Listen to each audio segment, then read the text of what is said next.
All right, guys. I'm good to see you, Moro, Sarah, Anara. Good to see you guys.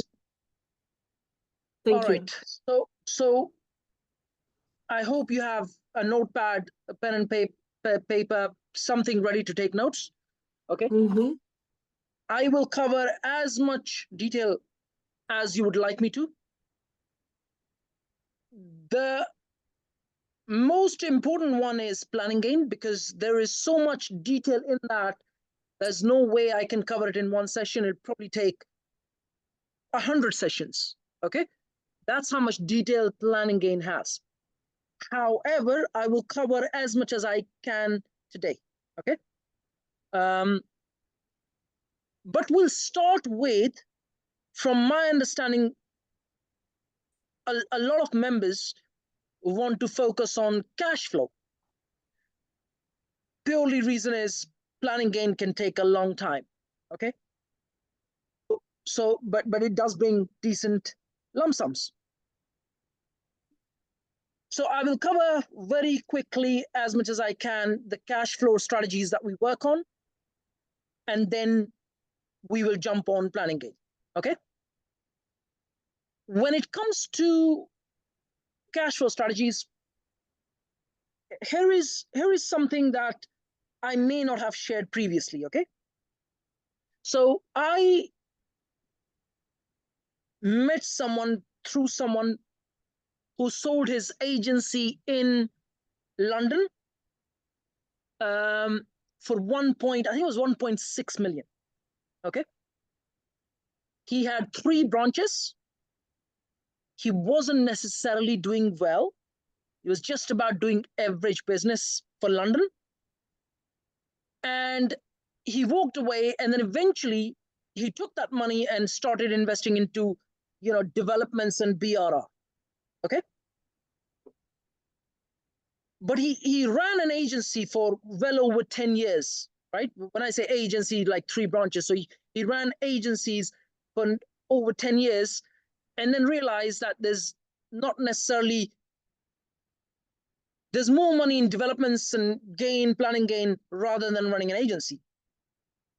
I personally know someone, like I have his number. I've spoken to the guy many times. He actually helped us sell a few units in one of our development. And I might have mentioned this previously. All he does is he runs an estate agency, right? He's only got 1 branch. Okay. He's got a branch manager, but all he does is he's connected with footballers. Okay. This guy is in literally every single match you can imagine that's in London. Okay. And then he's connected to footballers. He helps them buy about 1 property a week. And he has many footballers. So imagine if you're buying someone 50 properties a year, and then you've got 5 of these clients, right? You're buying pretty much 1 property a day. And this guy makes well over £1 million. I think he bought a house for himself, a couple of £1 million. I think it was like 3-4 years ago. Okay. Almost all cash in. But why am I sharing this with you is because when you start working on the block management and the hotel management model, what will happen is when you have a bunch of units that you manage, let's say you get to 100 units, then you've got a decent value of the business in itself at the back of that. Okay.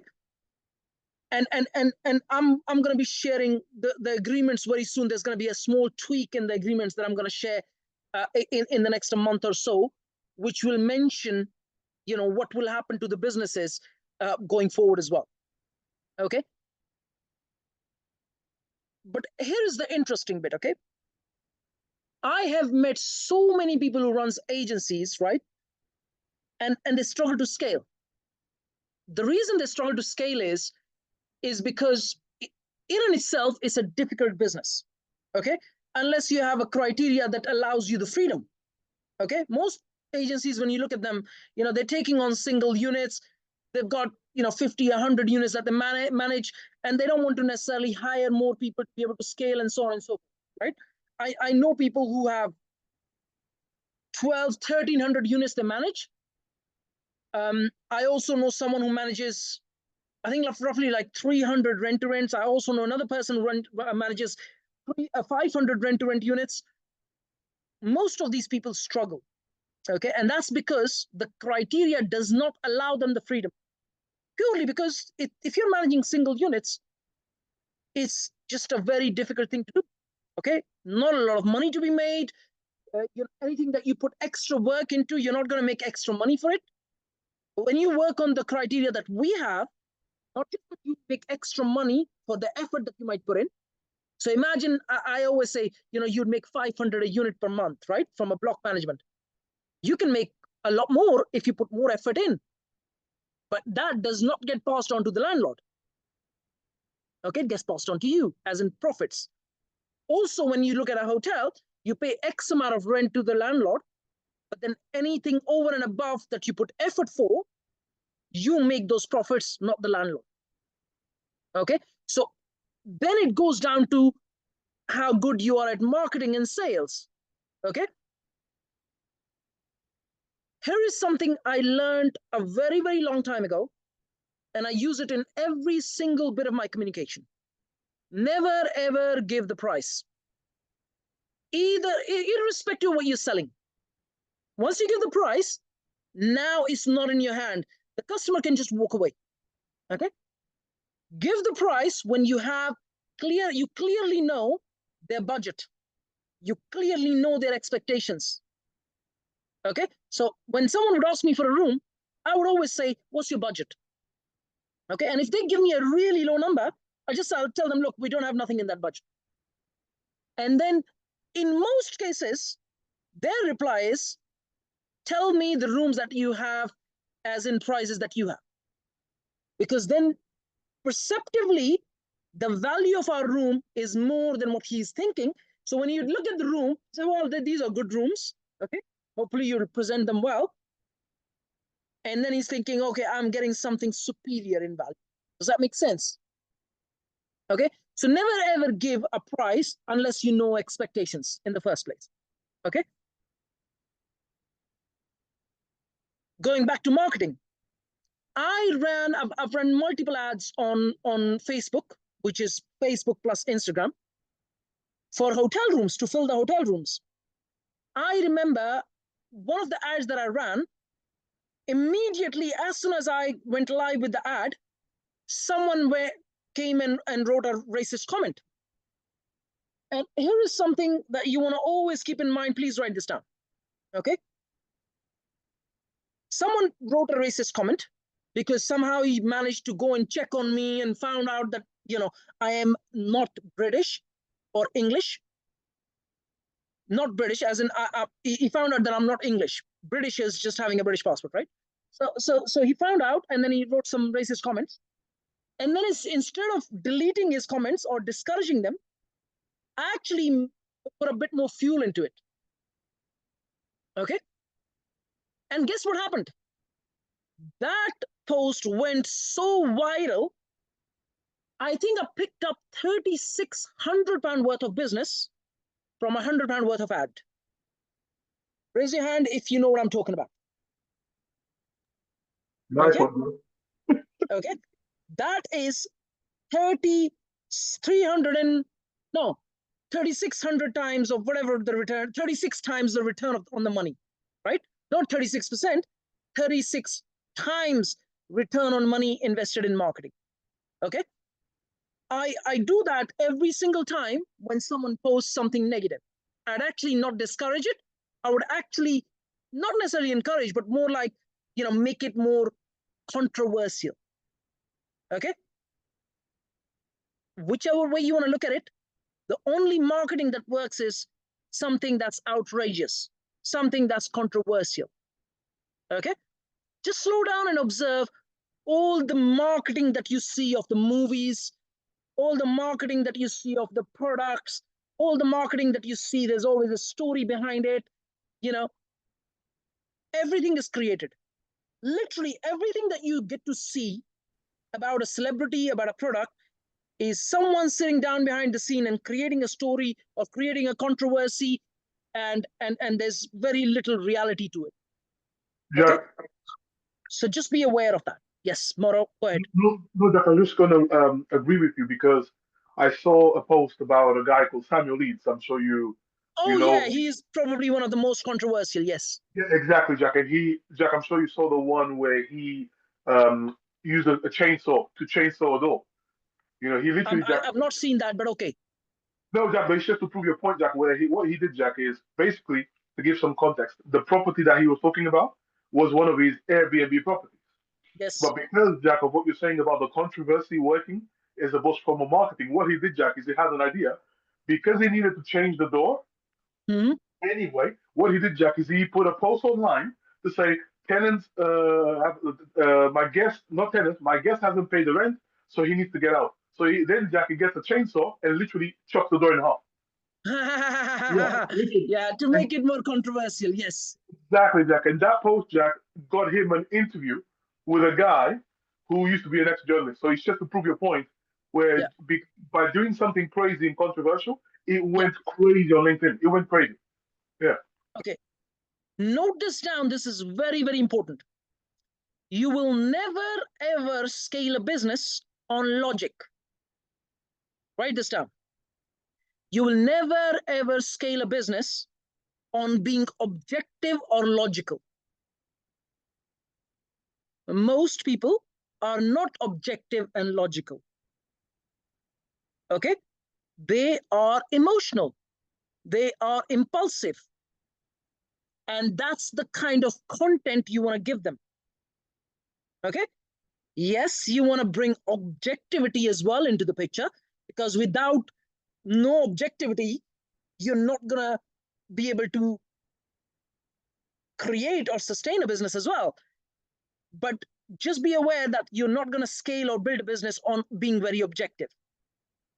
Okay? You have to find ways to be controversial. You have to find ways to be to create impulsive buying decisions, irrespective of what you're selling. Okay? Either you're selling a property deal, or you're selling a hotel, or you're selling a block management. Either you're selling yourself sitting in front of a landlord and trying to get him to say yes to giving you the properties. Don't just think that just being completely objective is going to get you the deal. You have to dig deeper into the hot button, as in the emotions of the person, and then press that button. Please write this down. This is so important. You're sitting in front of a landlord, you want him to give you his block, his hotel, or a deal that's going to be a planning gain deal or an option agreement. You're not going to get him to say yes on being very objective alone. You have to get him, you have to get to understand the person, his emotions behind the scene, and then be able to press those emotions to get him to give you a yes.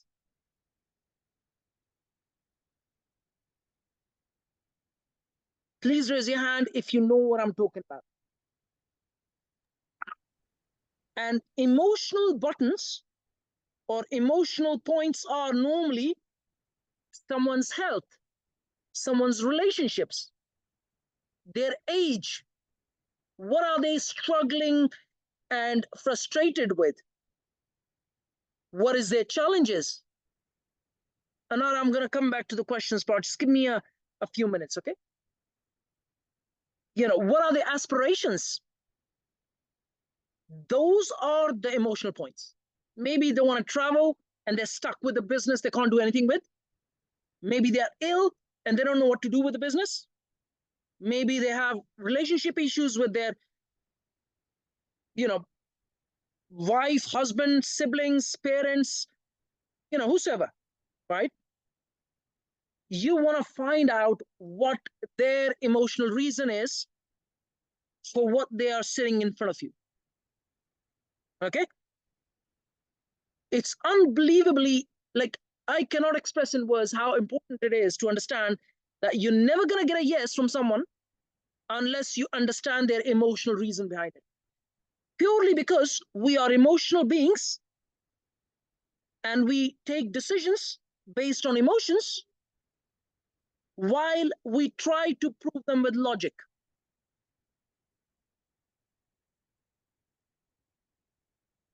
Every decision you are taking Even turning up to this session has a very little to do with logic and has majority of it to do with some emotion that you're feeling. Okay?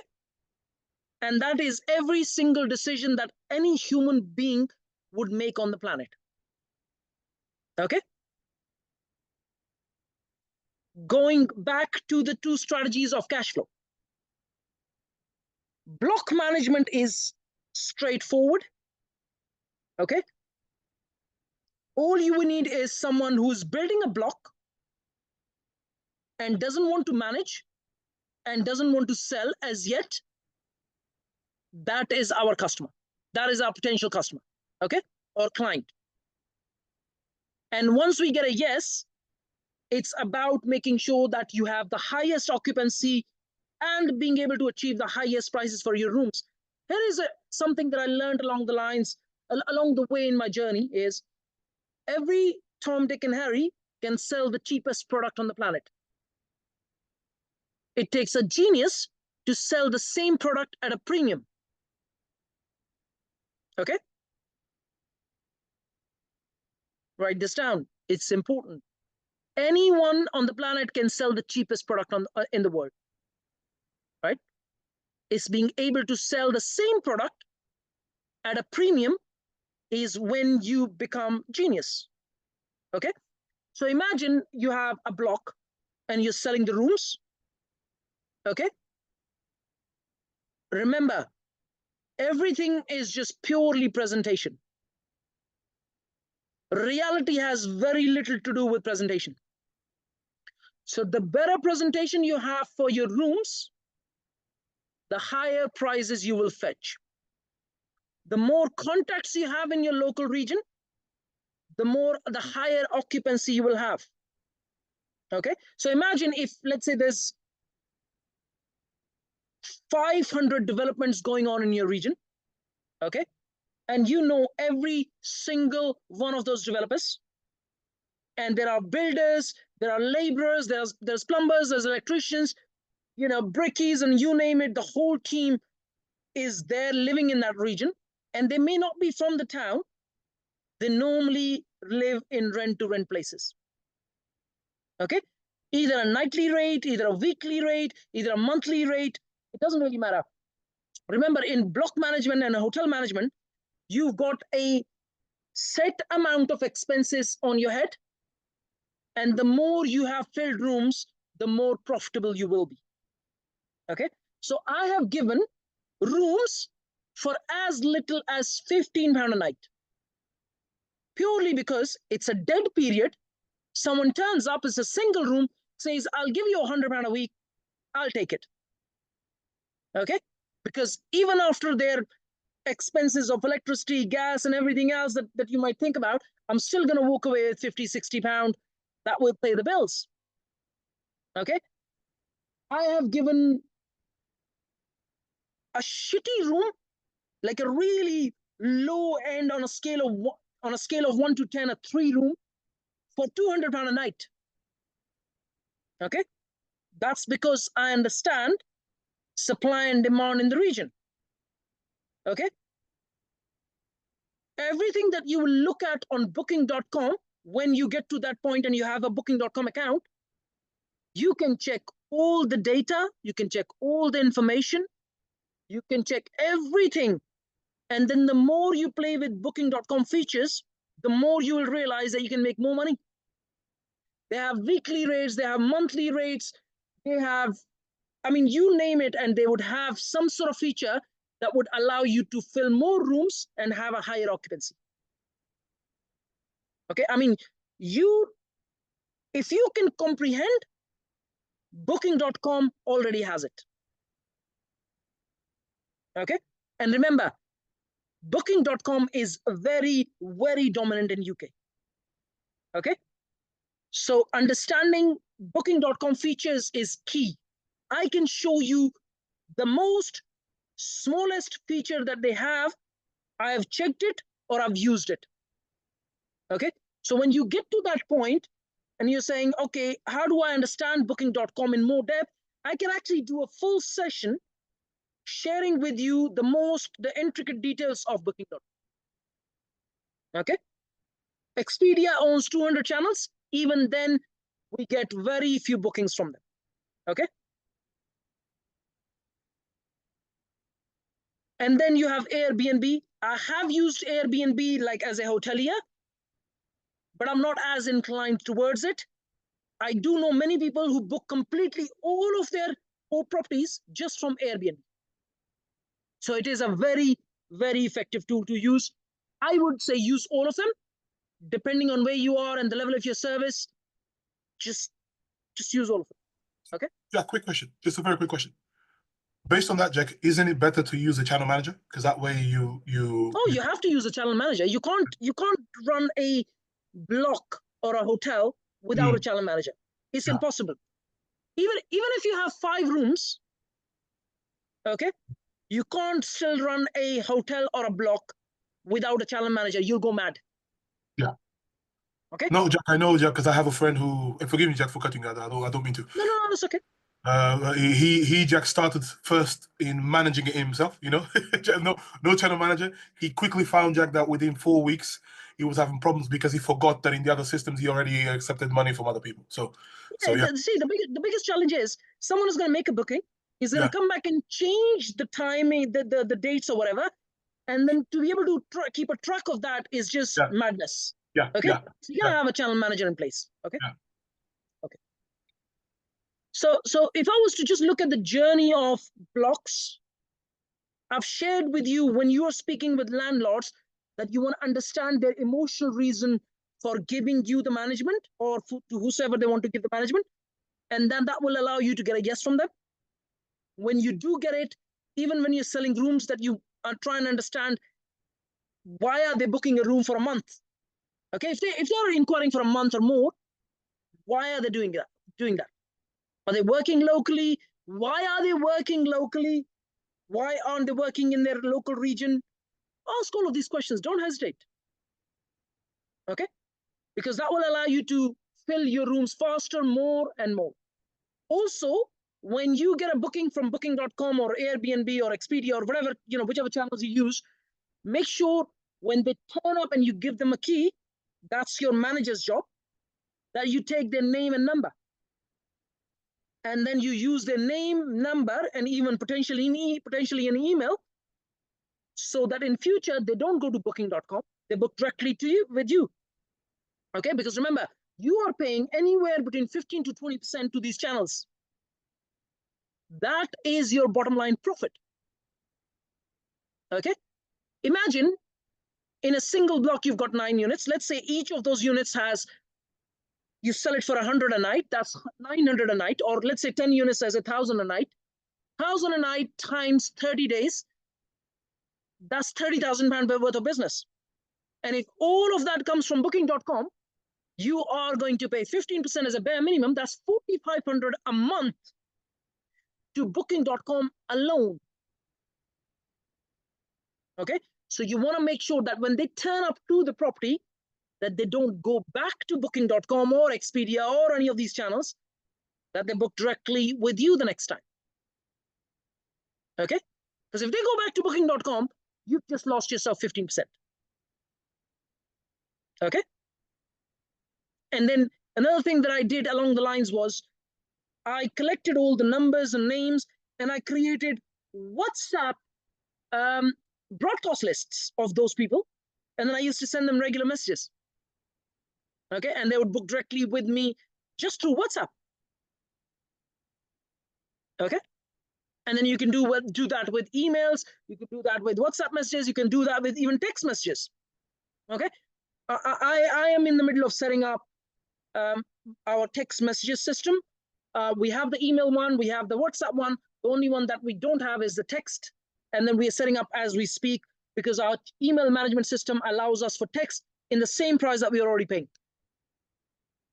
Okay, so the one that I use is Zoho. You can check out Zoho, it's pretty good. Okay, so yeah, so I've shared the part of speaking with landlords, initial landlord approach I've done previously, but I've shared a bit more detail into it. How to fill rooms more faster, higher occupancy, and so on and so forth. Like I said, when you are working on this model that we are working on, any extra effort that you put in, that money does not go to the landlord, it comes to you. Okay? And that is where the key is. Imagine you don't make 500 a unit, you now make 1,500 a unit, and you got a unit of, let's say, a block of 10 units. All of a sudden, you're making £15,000 a month. Raise your hand if you know what I mean. By effort into your marketing and your sales. Okay? Likewise, with hotels, you got to know your peak season, you got to know your off-peak season, you got to know what's happening in your calendar, because every town is different, every city is different. I mean, for example, in Blackpool, the peak period is obviously the school holidays and the long weekends, but the one that brings the maximum money is the farmers' weekend. And that's the most trouble one as well. It brings the most trouble. So what we tend to do is we take deposits. Every time you take a deposit, someone walks in and walks out, absolutely no trouble, because they want their money back. Okay? But then we charge double the full price. Okay? So our rooms normally are on a peak period about 100 a night.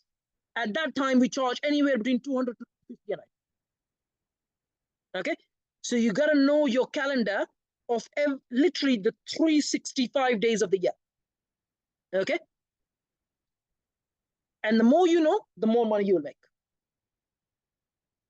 Okay?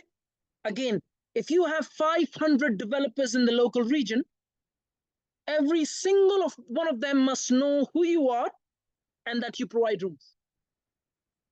And they must have your number saved in their system, which means that when they bring people out of town to work for them, and if they want to stay somewhere, that they can call you directly and say, well, I've got an electrician that's going to work on our site for, let's say, the next month. What have you got? You ask them, what's your budget? They give you a budget. You give them something in their budget, or maybe stretch it a little bit. Okay? But don't go to, if their budget is, let's say, 3,000 for the month, 100 a night, don't say, I've got something 4,000. They're likely going to say no. But if you tell them, okay, I've got something that's a little over your budget, would you consider it? And they might say, okay, well, I might consider 200, 300, 400 more. And then that way you get that 10% extra. Okay? And then you give them something that's 3,300 or 3,400. Remember, price is just perception. Price is not reality. It's based on supply and demand. Okay? So you can charge whatever you like, as long as it's competitive for the region, because they are going to go and check it on Airbnb, booking.com, and so on and so forth. Okay? So between block management and hotel management, one thing that is important is compliance. Compliance of both of these is pretty similar. Fire doors, door closures, fire alarm, make sure it's working and active and certified. You have to get your fire alarm checked every 6 months. You have to get your emergency lighting certificate every 6 months. You have to get your extinguishers checked every 12 months. You have to have a gas certificate every 12 months. Gas certificate has to be commercial if it's a hotel. If it is a block, then it can be just residential. Make sure all the fire exits are always clear. If the fire guys come in and your fire exits are not clear, they will close your property off. Okay? You gotta have window blockers, okay, in the hotels and your blocks as well. Raise your hand if you know what I mean by window blockers. Yep. Basically, window blockers are, hopefully no one can open the whole of the window and commit suicide. That's all it is. They just can't open the whole thing. They can only open it partially. Okay? Compliance-wise, yes. So gas certificate, fire alarm, emergency lighting certificate, extinguishers every 12 months, fire exits clear, Make sure that you check your fire alarm every week and you write it in a diary. Make sure you do all of the checking of, like health and safety checks every week, every month. You write it in a diary, because when the council guys turn up, they would want to check that diary. Okay. And that way, it's actually better to keep a digital diary these days. I used to actually keep a manual diary, but it's better to keep a digital diary, because that way, if you drop dead, hopefully not, but you know what I mean. Like if you drop dead, the next person who takes over has something that they can show it to the council. Okay. I'll share with you worst case scenario. Okay. Worst case scenario is someone dies at your property for whatever the reason. They commit suicide, they get killed, there's a fire, whatever it is, right? And if you don't keep a digital diary and you keep a manual diary on the site and it gets burnt, you're in trouble. Keep a digital diary. That way, they can dig. You can go back to your drive or storage space and say, well, here is my diary, and we actually made sure that health and safety was checked. There's no issues. All the certificates were in place. All of that. Save yourself. It also helps, Okay. Jack. It also helps, Jack, when you exactly. I remember, Jack, when we get to the point where we now hire a manager to help us out. It also exactly. helps. Yeah. All of this is manager's job, but you gotta know and you gotta keep a track. Yeah. When you get a gas certificate done, or let's say a extinguisher certificate done, that you make sure that you put it in the diary saying 12 months later is due again. Okay. And then automatically you get a notification saying it needs to be done and someone needs to come in and do it. Okay. Likewise, every week you gotta have it in your diary. Fire alarm needs to be tested, and then it goes in the diary as an entry. Stuff like that. All of this is very basic stuff, but it needs to be done when you are managing a block, when you're managing a hotel. All of this needs to be in place just to stay on the safe side, as in legal side. The last thing you want to do is become a manager, manage 1,000 units, and end up in prison. Okay? Just be aware of that. Okay? All of this is just common sense, very, very basic operational stuff that the manager needs to do it on a regular basis. Okay? I've covered the compliance. I've covered initial landlord approach. I've covered how to fill more rooms. If you are not filling your rooms, the best way I've found is networking with the local contractors, developers, so on and so forth. Nurses. I mean, we used to fill our hotel with nurses all the time. So there are nursing agencies that you can use to fill. Local doctors coming in. Okay. If there are colleges or universities in the local region, you can fill your rooms very, very easily. And then at the same time, running Facebook and Instagram ads. Remember, people like buying packages. So packages means how much for the 2 nights of the weekend, Friday, Saturday. If you book Friday, Saturday, I'll give you Sunday free. Okay. If you book a week, I'll give you the 8th day as a weekday for free. Okay. If you book a month, I'll give you 2 days for free. Okay. Or if you book, let's say 4 weeks, 28 days, I will give you 2 days for free. People like buying packaged stuff. Please write this down in your notes if it's something that you don't know. Okay. So always package your rooms, always package your services. It's about 10 times more easier to someone just turn up and say a yes. Okay. Yes, stay on the safe side with the councils. They don't like you if you don't keep up with the compliance. I was at a space where I had 4 council officers turn up at my hotels. And they gave me so much pain that someone as psychologically tough as me was in tears. Okay. I mean, they really gave me way too much pain. Okay. And I ended up kicking them out.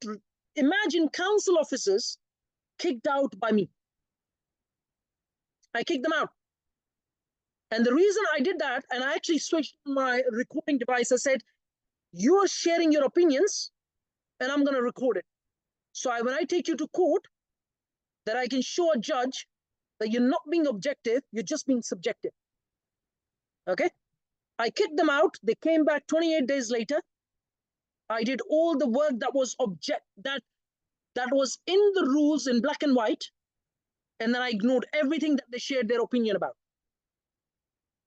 And I told them clearly that I'm not here to listen to your shitty opinions. I have gone and read every single rule you can imagine under the sun on the government's website, and here is what it says, and here is the work that I needed to do, and then you can check and piss off. Okay? But stay on the right side. I did go on the wrong side. So I have been through that process. Okay? Okay? Now I'm going to ask you to ask me questions, because I have covered quite a bit of this block management and hotel management, and I want to jump on to the planning gain. But if you have any questions, please do ask. Anara, I can see you first.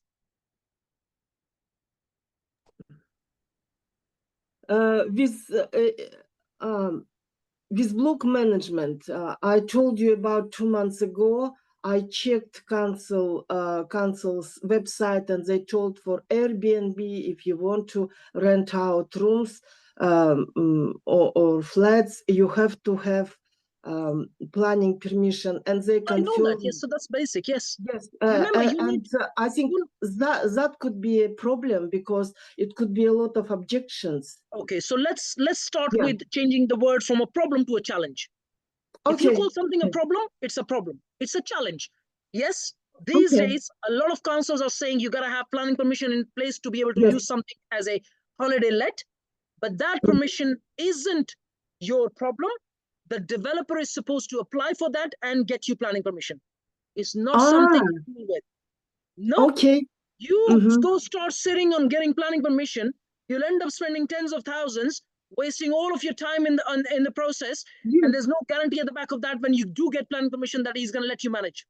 It's not your problem. Okay. When you speak with the landlords or the developers, let them manage that process. It's not your problem. Okay. But yeah, you got to know if your local council expects you to get planning permission, and then if it does, then you go back to the landlord and say you need to apply for it. Okay. And when you get planning permission, only then you can sign the contract. Of course. Yeah, that's obvious. That's great. Yeah. That's it's not your pain point, it's developer's pain point.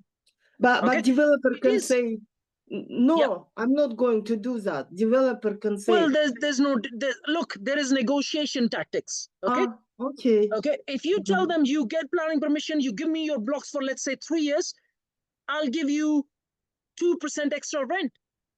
Oh, okay. Okay. There's negotiation tactics you can use. Okay. Okay. And you being the expert in the region will allow you to stand out. When you look at your region, I can assure you that with the strategy that we are working on, there are there's not going to be 10 different estate agents managing this. There's going to be maybe 1 or 2 in the region. That means you already stand out in the region. All now you have to do is build trust. Okay? But it is not for you to apply planning permission. It's a painful and an expensive process. Oh, now I will start to go to blocks.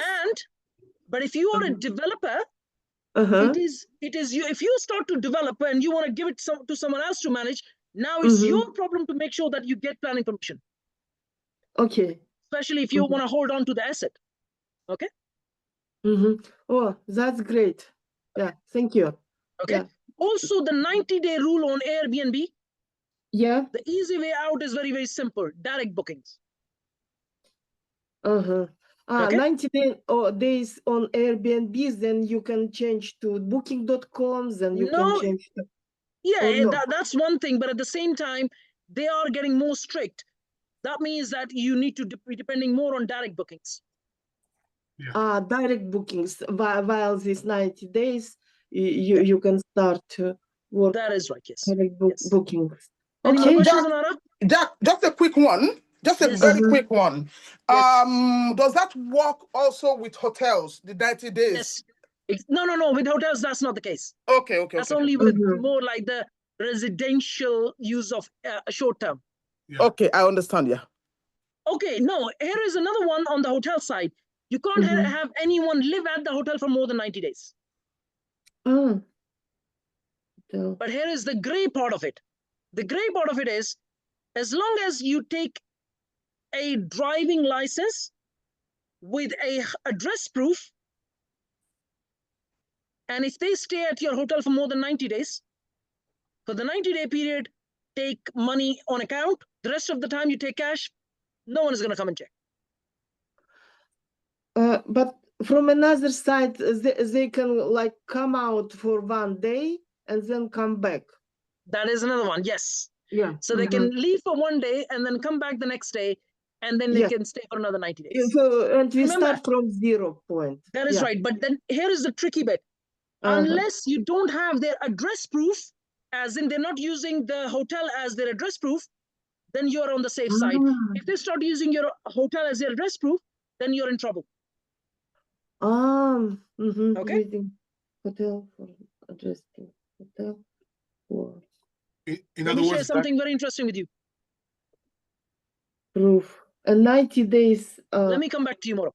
okay. If you are not psychologically tough and you don't find loopholes to go and be able to build a stronger business, use the loopholes, then you're not built for business. I come across way too many people who don't want to break the black and white rules, not find loopholes as in the gray area, and they want to build a business. Almost always they struggle. Almost always. Think of a stick, right? It's black on one end, it's white on one end, and the 99.8% is gray. That's how life is, that's how business is. So you always need to find loopholes to be able to scale and make more money in the business. Okay?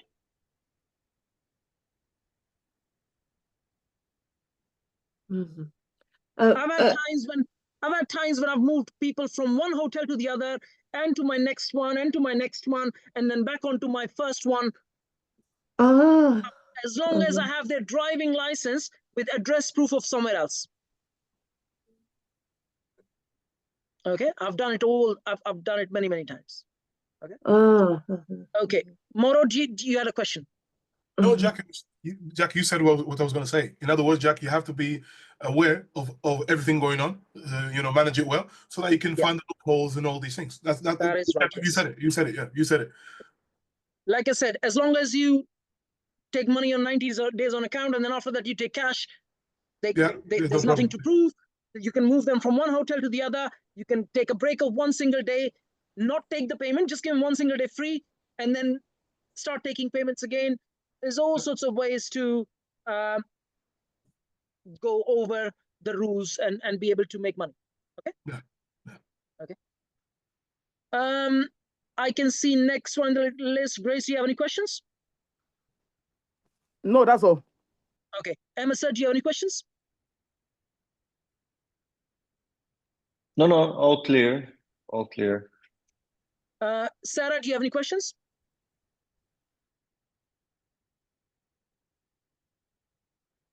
Dami, do you have any questions? No, thanks, Jack. All clear. Punit, do you have any questions? No, apologies. I missed the first part of this. I was on the phone to a landlord. It's recorded, so you can always go back and watch it. I thought it might be a 10-minute call, but ended up being like 45 minutes in the end. Okay. Yeah, these things happen. All right, guys. So that's your block and hotel management. I have covered other aspects in the previous video, so please go and watch them. Look, one thing I've shared many, many times in my life is that, look, the more effort you put in, the more you learn, the more you can be more profitable, the more you can scale. You don't need to do 200 deals. You only need to do about 20 deals in your lifetime, decent deals. You can take one single block and be profitable at £250,000, or you can take a single hotel and be making £500,000 in cash. All of this is not necessarily very different. Okay. if you do have any questions regarding block management and hotel management, please do ask, and I'd be happy to answer. Comfy workers. What's that, Moro? Comfy workers? Oh yeah, sorry, Jack, I didn't explain well. Jack, it was when you were talking about how if you want to fill people in Airbnb, if you can't find any tenants, you have companies like Trade Stays Comfy and Comfy workers. Workers. Interesting. Yeah, they Interesting. basically, Jack, they have trade workers all over the UK, and they're always looking for properties to put people in. And what they do, Jack, is these people, they pay you in advance. So what they do, Jack, for example, is let's say, Jack, me and you have a block, I don't know, here in my region, and we have 10 rooms available or 10 flats available.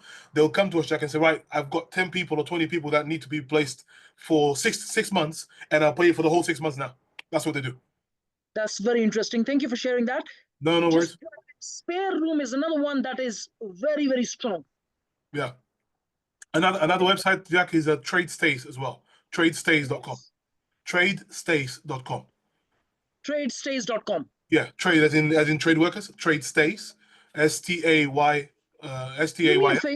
Do me a favor, Moro. Can you WhatsApp me both of these links? Yes.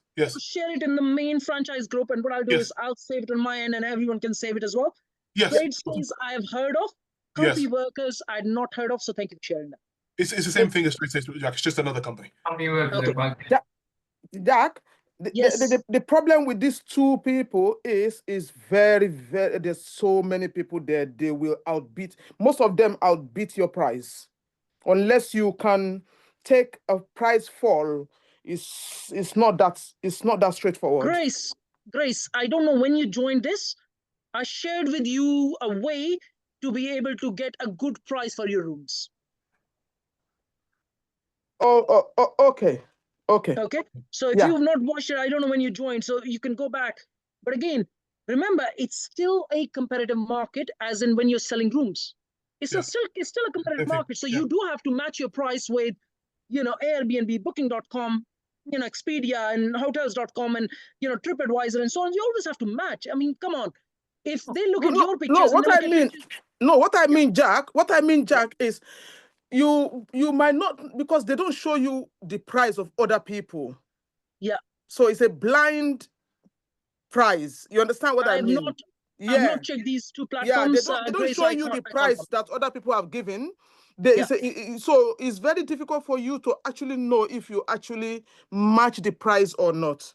It's not very difficult, Grace. It's not very difficult. You can check this information on Booking.com, Expedia. You can check very competitive prices very, very easily. Also, no, that's not what I mean. I'm talking about this Comfy Worker and Stay. Yes. So yes, what I did, Grace. what I tried to do before I gave up my essay was there was this lady that I found on Facebook.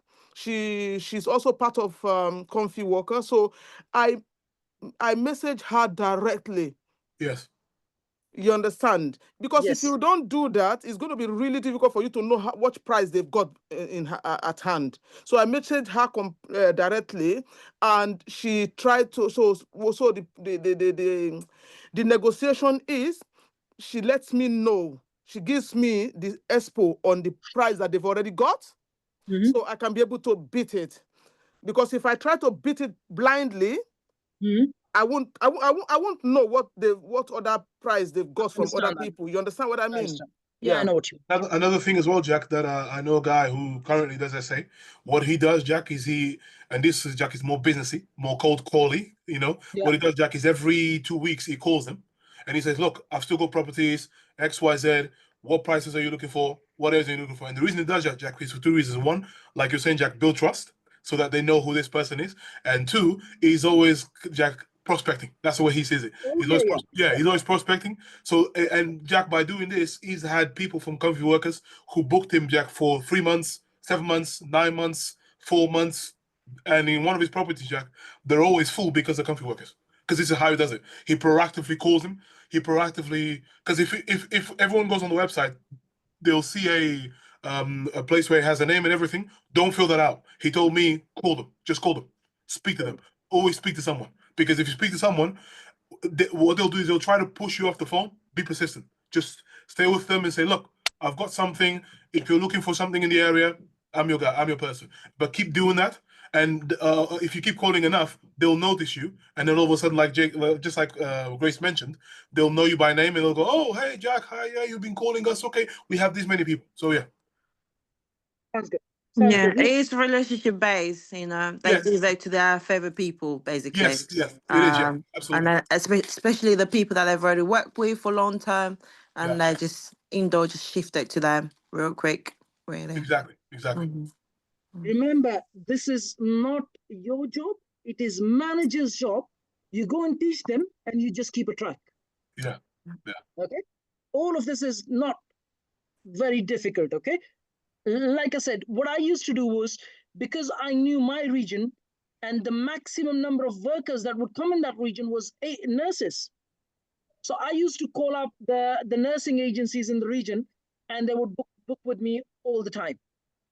Yeah. Okay, so this is just common practice of making sure that you know your region, you know who is working in the region, you keep prospecting, you keep sending them messages, calling them. This needs to be a regular practice to make sure that you reach the highest or achieve the highest occupancy in, you know, either your blocks or your hotel. Yeah. Okay. I had a quick question. Sorry, when you're finished, Jack. Please, no, please go ahead, Monique. No.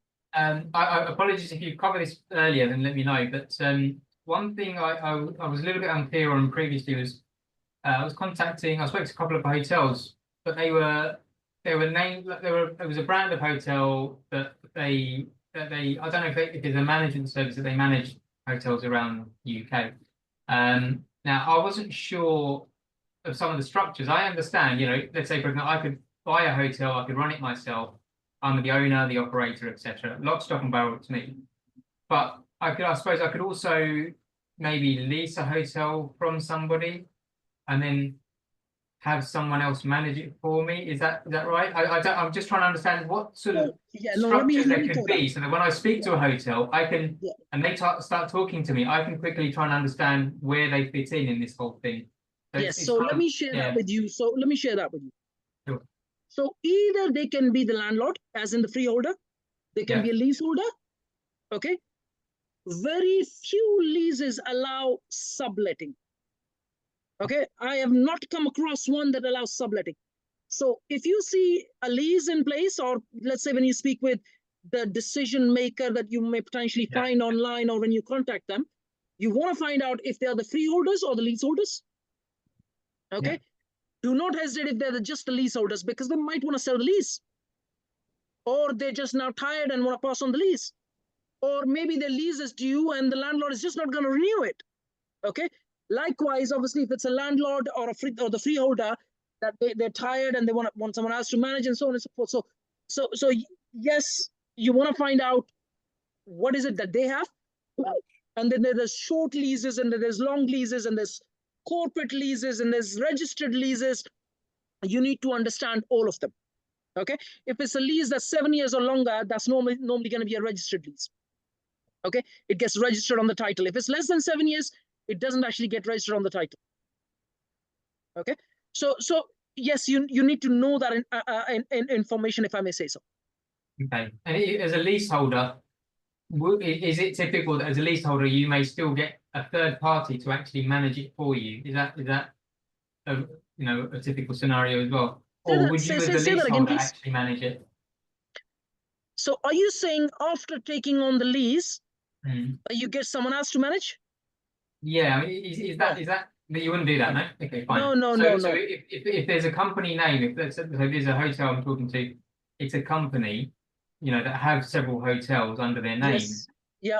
So I suppose what they would be doing is they would be leasing the hotel from the freeholder potentially, or they would be managing it for the freeholder potentially. Yes, but you don't need to worry too much about structures. The only thing that you need to be aware of is that if it is the freeholder, that they can lease it out either to a person or to a company. Yeah. And that once someone has the lease, that they're not allowed to sublet further. All they can do is manage it themselves. Either you hire a manager or you don't. That's a separate story. That's for you to do whatever, but you can't give it to another company to manage. But If you create an umbrella company and take the leases under the umbrella company, and then you have another company to manage it, that's okay. That's not subletting because both the companies are owned by you. Okay? But you can't sublet it to someone else. No, I understand. Okay. Yeah. All right, that's fine. Does that answer your question? Yeah, it does. Thanks. All right. Okay. Okay. Any more questions in terms of, if those who've missed the initial part of this session, please, it's recorded, just go back and watch it. I have covered quite a bit previously as well on blocks and hotel management, so go and watch those sessions. Like I said, I always share that you got to watch your sessions, you got to know what you're doing, otherwise you're going to end up losing money. It's just common sense to make sure that you understand the technicalities, and then you start applying. Remember, if you don't know marketing and sales, you're not going to be profitable. Okay? Understanding marketing sales sits at the core of running a business. Okay? And the fact that you have a criteria and then you follow this criteria is key. You go beyond that criteria, I can tell you that you're eventually just going to end up losing money. Okay? Or you're going to create a system that you're going to be a slave of. Okay? So just make sure that you don't create a cage for yourself. Okay? How many entrepreneurs you see around you have a cage that they live in? Raise your hand.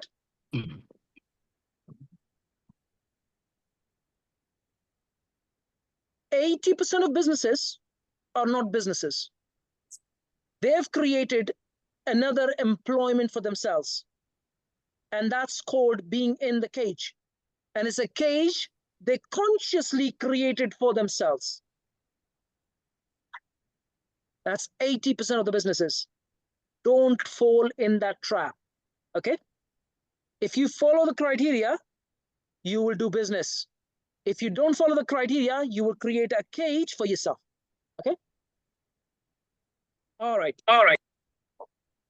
Now on to plan and gain. Please raise your hand if you've read every step from the planning steps gain sheet. Jack, not all of them. Can you repeat that, Jack? Sorry. Raise your hand if you've read every single step slowly from the planning gain steps sheet. No, not every single one. No, not in detail. I mean, I skimmed through. Well, I looked through it, but it was quite extensive. Yeah, I read it, Jack, but not the whole thing. Yeah, same as me. I read it, but not in detail. Not It was quite daunting. Yeah, it's very there's a lot in there. All right, the number of people who ever get to £1 million in their life are very, very few and far between.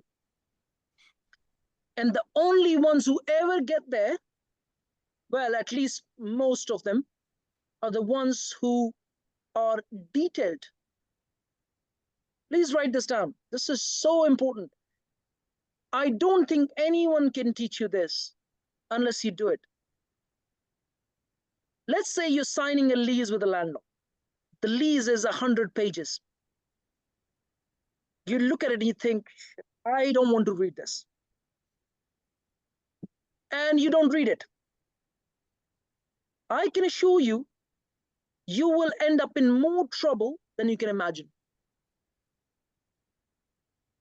The number of times I've sat down and read a lease of 100 pages is countless. The number of times solicitors have made a mistake in the lease is countless. Please write this down. The number of times solicitors make a mistake is countless. The number of times architects make a mistake is countless. The number of times planners make a mistake in planning permission is countless. You need to sit down and read slowly every single word of what you are doing. If you ever want to get to making £1 million a year.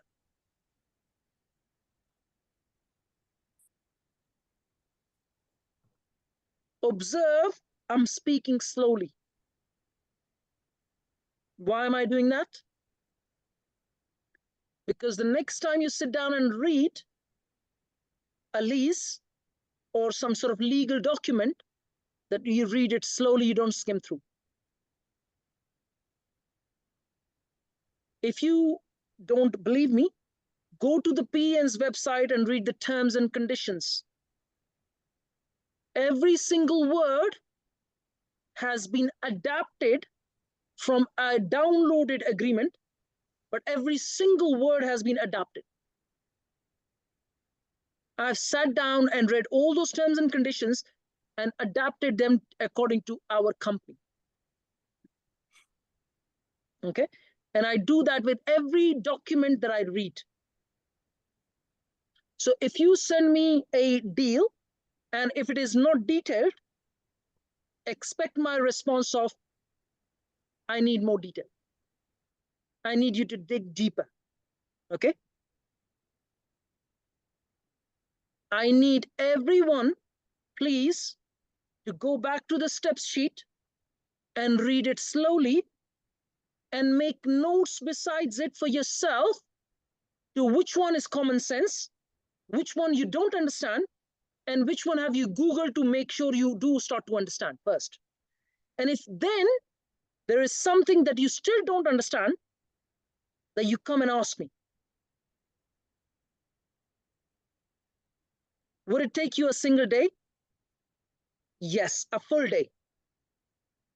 I promise you this, once you invest that day in yourself, you are almost 1/3 of the way to becoming a millionaire.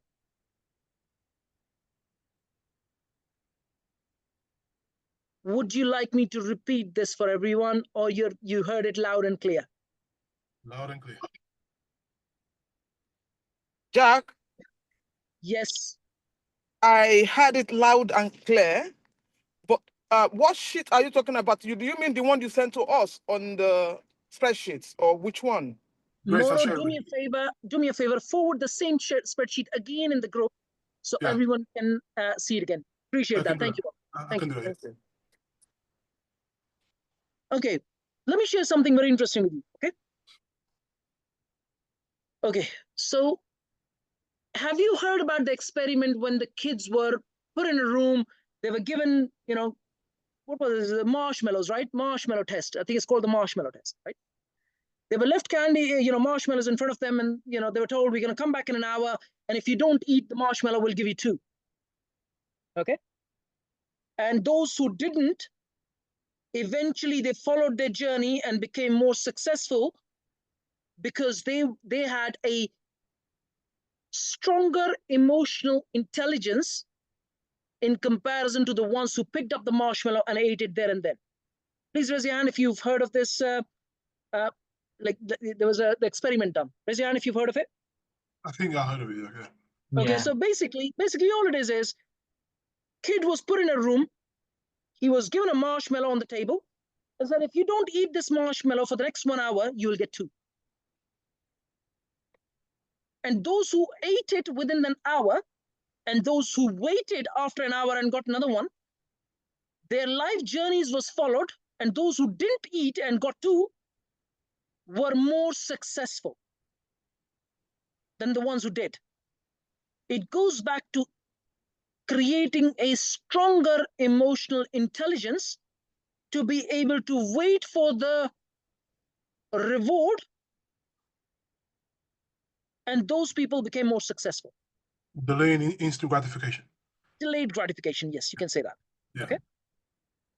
So for those, when you are on these sessions, imagine you are attending karate classes, and you only go to the class and you practice when you are in the class. And then in comparison to the ones that actually finish their class and then go back home and practice it again, what happens 10 years later? Get these 2 people to fight 10 years later. The compounding effect of someone who's practiced it at home as well, this guy is going to be highly likely 10 times more stronger. Yes? So what that means is that when you finish this session, You go back, you look at that spreadsheet, you make your own notes besides and say, well, I understand this, but I don't understand this, or maybe I understand a part of this and I don't understand a part of it. Make those notes, come back in the next session and say, well, Jack, of the 150 steps, I understand 100 of them, and of the 50, I understand 20, half of the 25 and not half the 25. Can you please explain? And then I will dig deeper into every single one of them. Do I understand all of them? No. Do I have a basic understanding of most of them? Yes. Do I understand a few of them in more detail? Yes. Do I understand some of them in very high detail depth? Yes. But some of them I know nothing about. Okay. Remember, there are technical people out there who deal with ecological surveys, controlling the noise, controlling sound, or 500,000 things, controlling damp, controlling so many things, right, in the process. I don't know everything about all of this stuff, but you still need to be aware, and that when you do go ahead and apply for planning, that there are some of them where you need to hire these consultants and get reports from them. Okay? Every single one of them needs to be in place. Okay? Like I said, as simple as, the water in the vicinity, is it a good quality water or not? Okay? Or for that matter, like I said earlier, burden on the infrastructure, right? Is there enough commercial spaces, or is there enough, buses around, or there's a whole bunch of things that you need to be aware of when you are going through those planning steps. Okay? Yeah, Jack, it's like, yeah. Sorry, no, I just wanted to add to what you were saying. It's when looking at some of these block leads, I go through and see the planning application, and just be seeing all the documentation and everything that was submitted. Yes, yes, good practice. Amazing. I mean, it's so amazing how you can look at someone's planning and, in fact, go and find which has been refused 10 times, and the 11th time they got it. And then you download all the documents, and I can assure you literally halfway down to that point. Okay? Not very difficult to sit down and check plannings and download those documents. And you don't have to read them in detail. Some documents, yes, not all documents. They're technical reports. All you need to know is, why was it applied in the first place? What did they cover? You don't have to know everything. You do need to know basics. Okay? It's not very difficult. So guys, it's not, you got to remember, what I may be sharing may be theory, but in reality, when you start to apply all of this as in practical, you are sitting down and reading these documents. Okay? And that's when you start to understand the practicality of it. Why someone, in fact, one of my mentors, he applied for planning permission for 3 units in a region where there had been refusals for 35 years. 35 years. And you go to that planning portal and you look at all the documents submitted. I mean, you would probably understand 50% of the whole planning gain thing just by reading one single application. Yes, it may take you a whole day, but imagine literally learning 50% of the game just by reading one single deal. Okay? You do need to sit down and read. Okay? I have done that many, many, many times. My strength is numbers, guys. Okay? I am really good with numbers. Okay? I can look at a spreadsheet 30 seconds later, I'm going to come back and say, is it going to work or not? Okay? So that's my strength. But remember, business is all about one thing and one thing only, numbers. If you understand your numbers, you're a good entrepreneur. If you don't understand your numbers, you're just simply not an entrepreneur. Okay, that's my strength. Do I have other things that are my strengths? Yes, and I keep adding more so into the picture. And so when I look back at myself 10 years later, then I'd have a lot more strengths than I do today. Okay.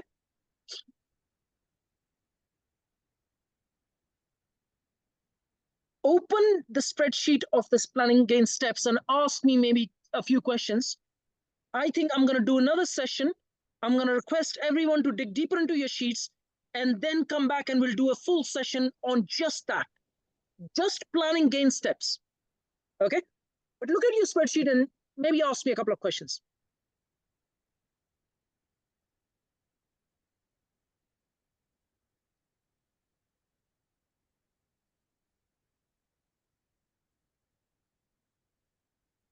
There's NIMBYs and YIMBYs and even I can't remember. I have to Google sometimes to remind myself. Jack, there's a bit on there that I remember reading that it's one of the steps. There's one that talks about you have to know the price per square footage. You've got to know, Jack, the layout of the current street or area, which means the building that you want to pick can't go higher or lower. But there's one, Jack, that said you have to do 2 or 3 different plans. Why is that, Jack? There's one. I think it says, Jack, something along the lines of draw 2 to 3 different variations of the layout. Actually. I wrote this. Yes. Because, for example, if you come with one variant of plan, council can refuse straight away. It's steps for pre-application advice. If you have like 2 at least alternative variants, they can choose and you can understand what they really want. If it will be 3 variants, it will be the best.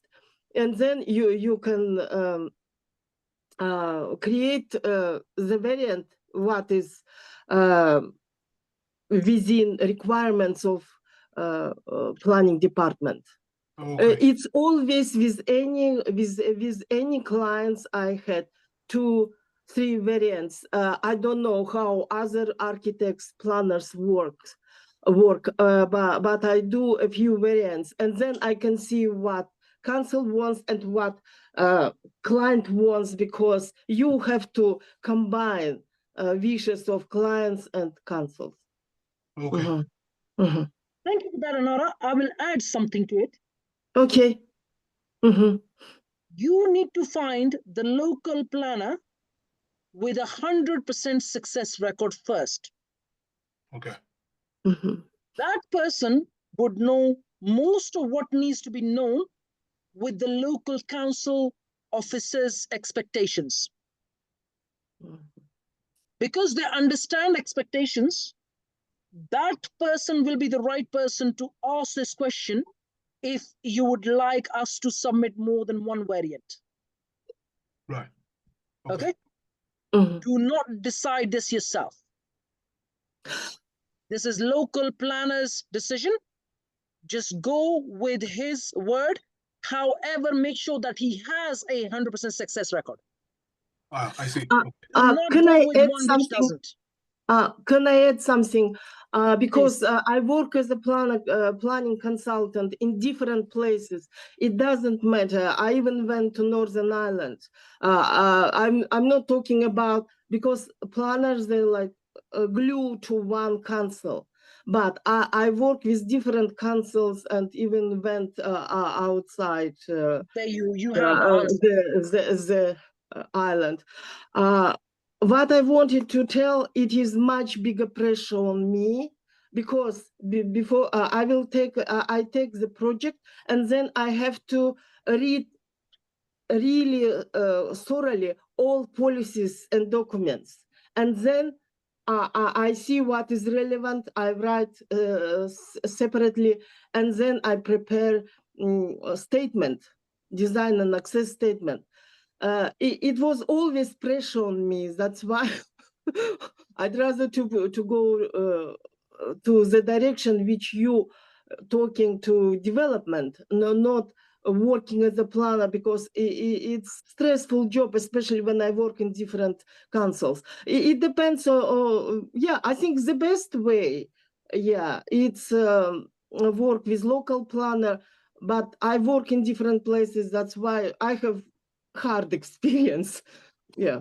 Okay, like I said, thank you, Nora, for that. But like I said, I would only work with someone who has 100% success record on the ground with a local council, and then he's able to, he's able to show you his evidence of the work that he's done, and then you go through it and you check it, and the success record is there, and then you go ahead with that person.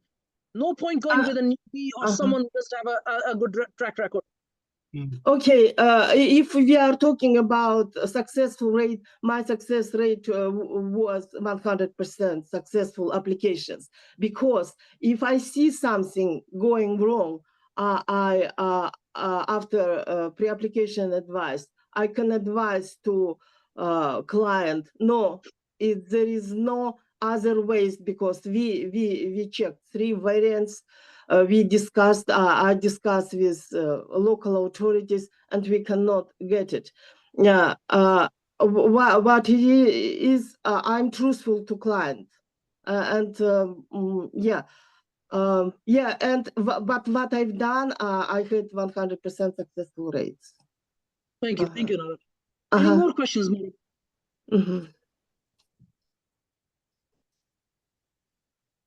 Okay, so guys, maybe dig into the sheet, and if you want to ask me a couple of questions, great. If not, I will ask you everyone to read that sheet and then come back with the questions you want to ask. That way, that will be a very specific planning gain steps questions, and we'll dig as much deep as possible. Like I said, do I know every step? No.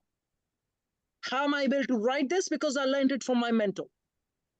Have I been through every step? No. Have I been through most of them? Yes, personally myself.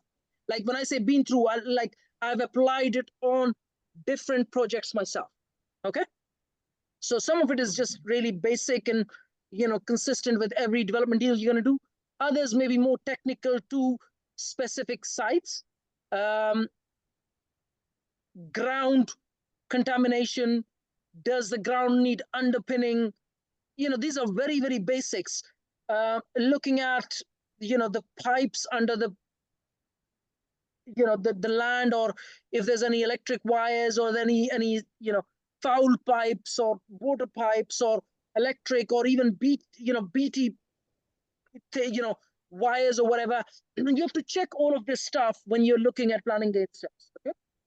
All of this stuff, all of this information is either available, or you sometimes have to hire local consultants to be able to give you that. Okay. And Jack, can I tell you something? Please. Yes, because you gave me postcode, and now yes. I'm really concentrating on this area and in town planning issues also. That's why, yes, look, I think that is the best, being local specialist. Look, I know this. Okay. Reason Good. I'm saying is, when you become a specialist in a region, then you become the expert of the region. When you become the expert, you can charge a premium. Okay. If let's say a local planner, not a local planner, sorry, let's say a planner is covering 3 different towns, and there's another planner that's only covering 1 town and 1 council, who do you think I'm going to? To one, who covers 1. Okay. So you become a specialist in your town, in your region. Okay. Okay. Yeah. Okay. Yeah. Any more questions at this stage? I'm going to do 1 session completely and absolutely on planning gain steps. Okay. Altogether, absolutely nothing else in that session. So we can have more detail into that. Any more questions? Damir, Sarah, Grace, Emerson, Moro, Punit? All good for me, Jack. All good. Thank you. All clear, Jack. Thanks. All right, guys. Thank you, Have an Jack. amazing day. I will do the next session as just planning gain steps altogether. It is likely going to be Saturday, but if I can't do it Saturday, I'll let you know. If it is, then I will convey that as well. But it'll just be purely planning gain steps so you can get going. Anyone has any questions in terms of approaching landlords? I have a question because I've done my map, and today I'm going after the session to hotels. And for example, if there is no, if the owner is not in, I'm trying. I will give my letter, which I prepared. Card or letter, yeah. Yes, and ask him to contact me. Yes. And then maybe to arrange a meeting. Yes. Yeah. Okay. That's fine. Yeah. Yeah. Anyone else has any questions on approaching landlords? Yeah, Jack, just to in addition to what Rara was asking, you said the landlord or the hotel owner is not there, and then the letter that you present, we're just presenting it that we're a local property management company, yeah. and we just want to discuss and see how we can support them on their journey. That is right. Yes. That's basically it. Yes. And use PN's name, because that way we can build more credibility and show experience as and when required. Because remember, they will ask you for experience. Let's say you meet the landlord and the guy is tired. Now you want someone else to manage. He's going to ask you for experience. I will bring that experience on board. Okay. I can just give you practically my CV or the company's portfolio that we already manage. And that way there's credibility built in, as in they're dealing with people who know what they're doing. Okay. So would it be good to have that documentation with us when we do have the meeting with the landlord? Or oh yeah, you gotta have that. You gotta have your CV in front of you. I probably have my CV somewhere ready in my inbox or my drive. I will dig it out for you when required. Yep. Is it possible to get your CV like sometimes? There's no need. No, Anara, you don't need my CV walking into the hotel when you don't even know. This is in when you've done the first meeting, and then the second meeting is all about negotiation. And that's when you say, okay, do you need my experience now? Do you need to see my experience? It's when you're negotiating. You don't need it at first step. Okay? Yes, thank you. Thank you. Yeah. But I'm happy to share when you need it. But like I said, you don't need to walk in with a CV saying, hey, you know what? I'm looking for a job. You're not looking for a job. Okay, right? Thank you. The reason I prepare CVs or my experience is it depends on what I'm doing. When I'm pitching to investors, that may look slightly different. And if I'm, let's say, speaking with a landlord for a block management, that might look different. If I'm speaking with a hotelier, that might look slightly different. Or if it is a planning gain, that might look slightly different. So I have to prepare one according to what's required for that moment. Does that make sense? The one I have in my system at the moment is prepared for investors when I'm raising external funding. Okay. So that may need to be tweaked for you to be able to show it to a landlord to take their hotel or block. Okay. It needs to be tweaked because it's written from a certain perspective. Does that make sense? Yes. Thank you. Good stuff.